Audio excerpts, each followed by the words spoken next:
Actually ह्याचं जे कारण आहे म्हणजे 98% लोकांमधलं, आता इतर काही कारण असतील जसं ट्युमर आहे तर आम्हाला तो ट्युमर काढायला लागतो, किंवा मल्टिपल स्क्लेरोसिस सारख्या आजारांनी ज्याच्यात म्हणजे जो न्यूरोलॉजिकल आजार आहे ज्यात नसा खराब होतात त्याला फार काही करता येत नाही. पण जवळजवळ 98% लोकांमध्ये हा आजार वाढत जातो. आणि तो का वाढत जातो हे या चित्रात तुम्हाला दाखवतो.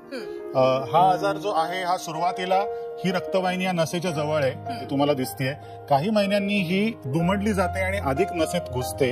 अजून काही महिने जर आपण थांबलो तर ही आणखीन आत घुसून नस वाकडी करायला लागते.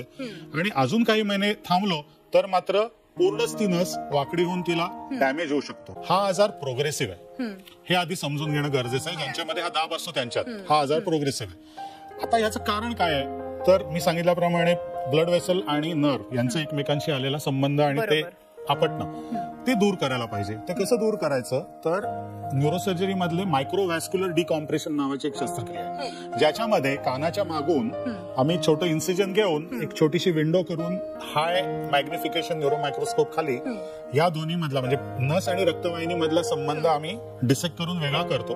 आणि त्या रक्तवाहिनीला टेफ्लॉन नावाच्या एका स्पंजनी, जो विरघळला जात नाही, आर्टिफिशियल मटेरियलचा असतो, त्या स्पंजनी गुंडाळतो. त्याच्यामुळे ही जी स्पंदन आपटणं असतं ते बंद होतं.